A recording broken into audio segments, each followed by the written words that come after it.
प्रिय छात्रों, आप सभी का स्वागत है। 9वीं के गणित विषय के अंतर्गत ब्रिज कोर्स के अंतर्गत पठन पाठन सामग्री का अध्ययन करेंगे। प्रिय छात्रों, आज हम ज्यामितीय ठोसों का परिचय देख रहे हैं, जिसमें आप देख रहे हैं यहाँ पे कारपत्र क्रमांक 1 ये आप देख रहे हैं। आपको याद आ रहा होगा कि आपने इनको कहाँ देखा है। यहाँ पे जो हम ज्यामितीय ठोस देख रहे हैं इसको कहते हैं घन। इस घन में आप देख रहे हैं कि 6 फलकें आपको दिखाई दे रही हैं और 1 से लेके 6 तक यहाँ पे अंकित रहता है, ये आप देख रहे हैं। तो पूरा 6 अंक तक जब अंकित रहता है तो इसमें हम देखते हैं कि इसमें कुल 6 फलकें हैं। तो हम यहाँ पे फलकों की संख्या की बात कर रहे हैं।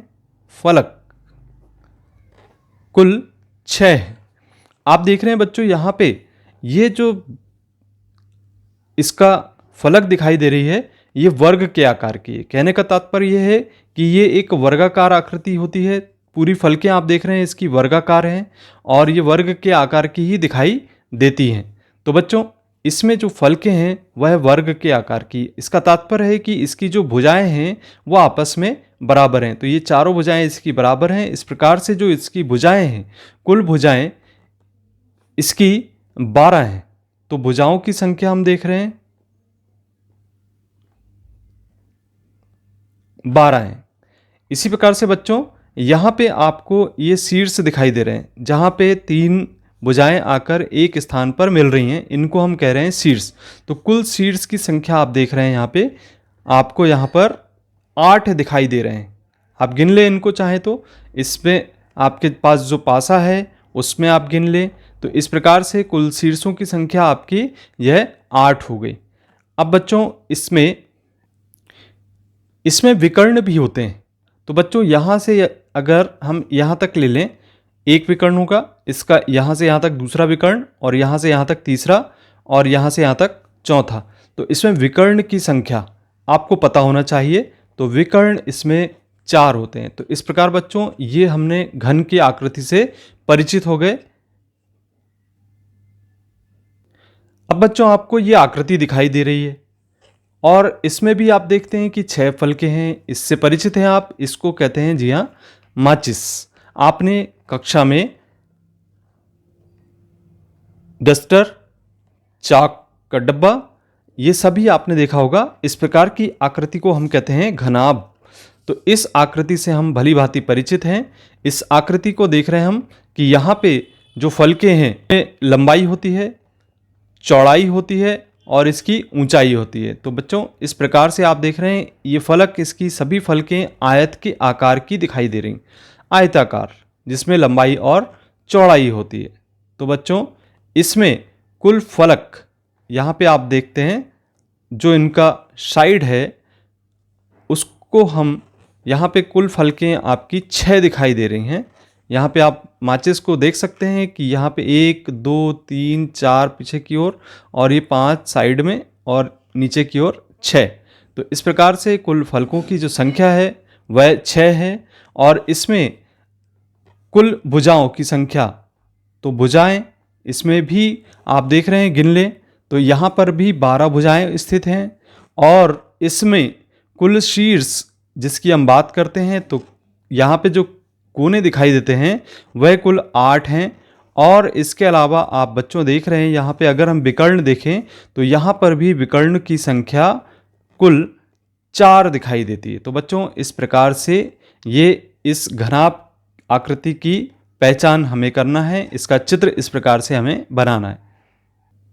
अब बच्चों, ये आपको कुछ एक सिलेंडर नुमा एक आकृति दिखाई दे रही है, जिसमें आप देख रहे हैं कि यहाँ पे जो फलक है इसकी, यहाँ पे एक जो भाग है ये आपको वृत्ताकार दिखाई दे रहा है। तो 2 वृत्त के आकार के भाग दिखाई देते हैं। तो इस प्रकार की आकृति जिसमें वृत्त दिखाई देते हैं, इसको हम कहते हैं बेलन। तो यहाँ पे आप देख रहे हैं कि ये आपको बेलन दिखाई दे रहा है, जिसमें 2 वृत्त हैं दोनों सिरों पर। और यहाँ पे आप देख रहे हैं ये इसकी बेलन की लंबाई है, या इसे हम ऊंचाई के नाम से भी जानते हैं। आकृति आपको देखने में आई होगी बच्चों। आपने शायद देखा होगा घर में बेलन है, या फिर आप देखते हैं कि घर में जो गैस का सिलेंडर है वो भी बेलन के आकार का है, और जो पाइप लगाते हैं बच्चों, नल के पाइप आपने देखे होंगे, बेलनाकार के रूप में ही होता है। बच्चों ये आकृति आपको दिखाई दे रही है और ये आकृति से आप भली भांति परिचित हैं। इस प्रकार की आकृति को कहीं आपने शायद देखा है, और यदि आपको याद आ रहा होगा तो ये आकृति एक आइसक्रीम के कोन के जैसी दिखाई देती है। इसको यदि हमें ऐसा रख लें या इस तरीके से रख लें तो ये हमारी आकृति, इसको हम कहते हैं शंकु। इस शंकु को आपने जोकर के कैप के रूप में देखा है, या इसमें आइसक्रीम की कोन कहलाती है, तो जिसे हम शंकु के नाम से जानते हैं।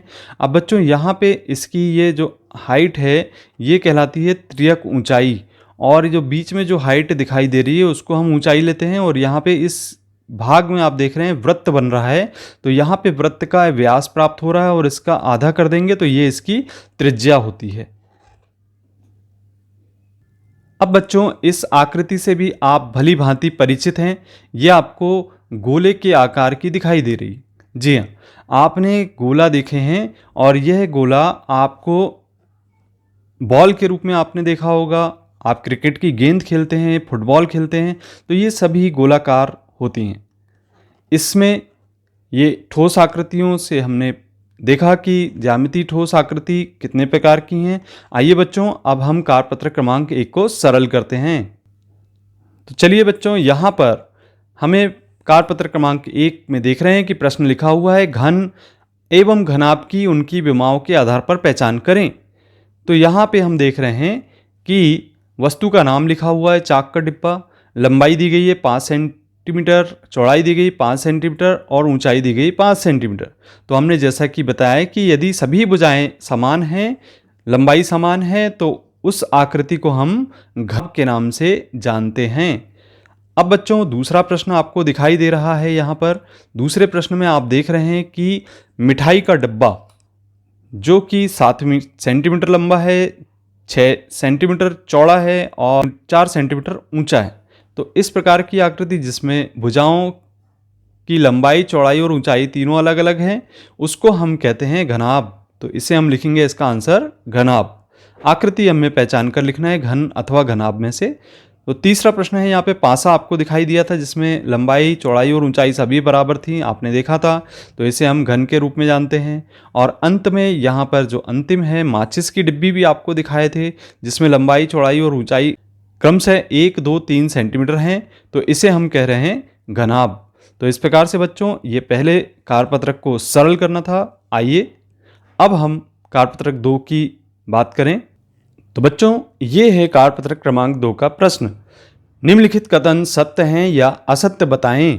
पहला प्रश्न है, एक घनाभ की सभी भुजाओं की लंबाई आपस में समान होती है। तो आपने देखा था बच्चों कि घनाभ में ये सभी भुजाओं की लंबाई समान दिखाई दे रही है, आपको बिल्कुल नहीं दिखाई दे रही। तो इसका मतलब ये हुआ कि यह कथन असत्य होगा। तो इसका जवाब हम लिखेंगे असत्य। अब बच्चों प्रश्न क्रमांक 2 देख रहे हैं, एक घन या घनाभ में कुल फलकों की संख्या होती है। तो हमने आपको बताया था कि कुल फलकों की संख्या कितनी होती है बच्चों, 6 होती है। तो यह कथन भी असत्य ही होगा। अब बच्चों अगला प्रश्न है, प्रत्येक फलक के 8 शीर्ष होते हैं। तो प्रत्येक फलक के 8 शीर्ष होते हैं। तो बच्चों यह कथन असत्य होगा, क्योंकि आप जब फलक की बात करते हैं तो यहाँ पर एक फलक देख रहे हैं, तो इसमें आपको 4 शीर्ष दिखाई दे रहे हैं घन अथवा घनाभ में। अब बच्चों अगला प्रश्न देखते हैं, किसी घन के विकर्ण की लंबाई उसकी प्रत्येक भुजा के बराबर होती है। तो आपको हमने जैसा कि बताया था कि विकर्ण की लंबाई, जैसा हम देख रहे हैं यहाँ पे चित्र में, यहाँ पे विकर्ण आप देख रहे हैं 2 सेंटीमीटर लंबाई की प्रत्येक भुजाएं। तो विकर्ण की लंबाई, ये आप विकर्ण देख रहे हैं यहाँ पे, विकर्ण की लंबाई अधिक है, 3 सेंटीमीटर है। इसका तात्पर्य यह है कि विकर्ण की जो लंबाई है उसकी प्रत्येक भुजा के बराबर नहीं होती है। तो यह कथन असत्य होगा। अब बच्चों अगला प्रश्न देख रहे हैं यहाँ पे हम, प्रश्न क्रमांक 5, घनाभ के सभी फलक आयताकार होते हैं। तो हमने देखा था बच्चों ये घनाभ के सभी फलक आयताकार दिखाई दे रहे हैं। तो इसका सही आंसर होगा, यह कथन सत्य है। तो बच्चों ये था हमारा कारपत्र क्रमांक 1 तथा 2। हम अगले वीडियो में आपको कारपत्र क्रमांक 3 एवं अधिगम परीक्षण की चर्चा करेंगे। आपने यदि पिछले वीडियो नहीं देखे हैं तो यहाँ पे एंड स्क्रीन पर दिखाई दे रहे हैं, उनको क्लिक करके देख सकते हैं। और इसी प्रकार के वीडियो को देखने के लिए चैनल को जरूर सब्सक्राइब करें। मिलते हैं अगले वीडियो में। धन्यवाद।